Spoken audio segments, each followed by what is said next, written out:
So Apple just released its newest tandem OLED iPad Pro, and for the past couple of weeks, after watching a lot of YouTube reviews, a lot of pictures and press releases, I honestly have been debating whether or not I should upgrade to the new tandem OLED iPad Pro.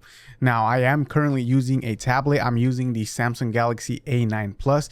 This is a really great tablet. It's actually under $200, so it really got me thinking, is the new iPad Pro really worth more than 5 times as much as I paid for this tablet? That's what I want to talk about in this video, especially if you are like me and you have already a tablet and you're wondering whether or not it's worth it to upgrade. This video is going to be kind of more of a comparison and the state of tablets overall, because even this tablet here, even though it costs 5 times less than the iPad Pro, I feel like it can do almost everything the exact same that the new iPad Pro would. So first of all, what do I mainly use this tablet for? I mainly use it to watch content, and I feel like a lot of people out there do the same exact thing. This tablet actually lives on my treadmill for the most part. I use it to watch YouTube, Netflix, Hulu, whatever it may be. Whenever I'm gonna get on the treadmill, I use it to watch all of that content. That way it feels like I'm not just exercising, and at the same time, if I wanna watch content, I can get exercise at the same time. And not only for that, but whenever you do other activities, sometimes when I'm making breakfast in the morning, whenever I'm washing dishes, I do still like using the tablet. It's a much larger screen than say my Fold 5. I do use the Fold 5 for the most part whenever I'm making breakfast, but sometimes whenever I know I'm going to be out for a long day, I've mentioned before that the Fold 5 doesn't really have that great battery life whenever I use it in open mode. So whenever I do want to conserve or save battery, I use this tablet instead. So because I do mainly use it to watch a lot of content, and I feel like a lot of people do as well, that is why that new tandem OLED display looks really great. I have an OLED TV, and just waiting for an OLED tablet has been something that I've been wanting to do for a while now. Now, I have used other iPads before. I used the mini LED M1, I believe iPad is what I had before, the iPad Pro. And then I actually did use the S9 Ultra, which is also an AMOLED display, and all of the colors on that honestly look really great. This new tandem OLED is supposed to be way brighter. It's still going to give you that OLED technology, but it is supposed to be getting way brighter than the S9 Ultra. Now, for me personally, I did return the S9 Ultra mainly because of the size. Whenever it sat on my treadmill, it actually blocked all of the controls to kind of raise the incline or raise the speed. So because of that, it was a little bit kind of cumbersome to whenever I try to click anything, and I ended up returning it instead. And this Samsung A9 Plus tablet honestly works really great on my treadmill. It allows me to control both the incline and the speed without really ever getting in the way. But when it came to the experience of actually watching content on the tablet, I can honestly say that I did obviously prefer the OLED screen on the S9 Ultra. Even the screen on my old iPad Pro with the mini LED, they both look really great. This tablet is a budget tablet, so it does come with an LCD display.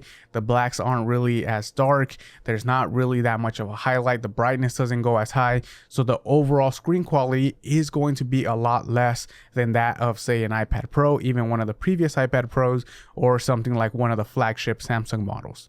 And because I mainly have been using it for content consumption, that was the one reason why I even considered going for the tandem OLED. But whenever I saw the price difference and I saw really my use case scenario, I feel like having a better quality screen right now is not worth paying 5 times as much. So then I started to think of, well, maybe I can get the iPad Pro and start using it kind of for the more productivity based parts of it, because honestly the iPad Pro is meant to be used a little bit more like a computer, but it is really bogged down by iPadOS. So even though the marketing gives you a keyboard, they give you a pencil, when you look at both of these tablets, something that costs $200, the A9 Plus, versus something that starts at $1,000 for the iPad Pro 11-inch model, you almost get the same exact features. For example, if you want a stylus or a pencil, just like you would with the Apple Pencil Pro with the new iPad Pro, you can also get the Samsung stylus that goes with the tablet. You can do handwritten notes. You can use it as a normal stylus. You can use it to edit photos. You really could use it for a lot of different things, but they both have its own proprietary stylus that work really well with their tablets. And not only that, but they actually both now have that tech so that you can use it more for productivity, more like a computer. If you go with the iPad Pro, you can also get a Magic Keyboard that turns it more into laptop-like. You can use that to type out anything you want. Now, Samsung doesn't have a first-party keyboard for their Samsung Galaxy A9 Plus tablet, but there are plenty of other options that you can go with. Amazon is a great place to look for third-party keyboard accessories that you can buy for it. I personally haven't really used my tablet in that capacity, so I haven't bought a keyboard for it. And if you're someone that hasn't bought a keyboard yet for your Samsung tablet, or you just want to test it out how you would even use it as a laptop, you can always hook up a Bluetooth keyboard and a Bluetooth mouse to it and use it just as you would a laptop. Same thing with the iPad Pro. If you haven't bought that Magic Keyboard or you just want to use a Bluetooth mechanical keyboard, you can do the same exact thing there as well. Now, I've talked before about Samsung DeX and how it works really well on their phones, but the tablets also have a newer version of Samsung DeX that actually turns the screen on the tablet itself more like a monitor. You get the same exact thing of the Windows-like taskbar down at the bottom. You get all of your apps in display that you can use, so you can open up all of your apps on this tablet and have it look more like a laptop rather than a tablet.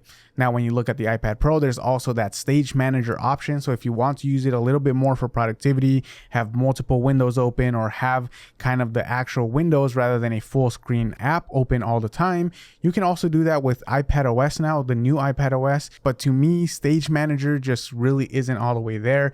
It still feels a little bit buggy. It still feels kind of half baked. It doesn't make it feel like a laptop just yet. So because of that, I am going to give it to the new Samsung DeX. It just looks a little bit better. It makes it feel more laptop-like than something like Stage Manager on the iPad. And when it comes to the rest of the accessories, both of these have relatively the same exact accessories. Both of them will support the same, which I think is really great because it allows us to choose which different operating system we want to go with. If you look at iPad, the only things that are going to be unique to it, it's going to be the Apple Pencil, whatever of their 4 lineup that you want to choose, as well as the Apple Magic Keyboard. If you look at Samsung, similar thing here. They both have their proprietary keyboard as well. Now, the N9 Plus isn't supported by a first-party one, but their other tablet lineups are. They also have their Tablet S Pen, which works with a lot of their tablets, and similar to the Apple Pencil, you can draw, you can handwrite, you can do whatever you want with this stylus. So if you are someone that's looking to upgrade to the Tandem OLED, but you already have a tablet, maybe you're on the same boat as me, maybe you're not really thinking it's worth it to pay that extra upgrade for something that's going to be very minor, especially if you're coming from iPad and you already have iPadOS as is, or you're coming from a tablet that you're already using just as a content consumption machine, then maybe that OLED display just isn't worth it. But I'm curious to see what you guys think. Do you guys think it's worth it to pay a lot more money, especially if you're coming from an iPad already that does everything the exact same? Is it worth to pay for that upgrade? Let me know down in the comments. As always, thank you guys for watching. Click here to watch another one of my videos, and I will catch you guys in the next one.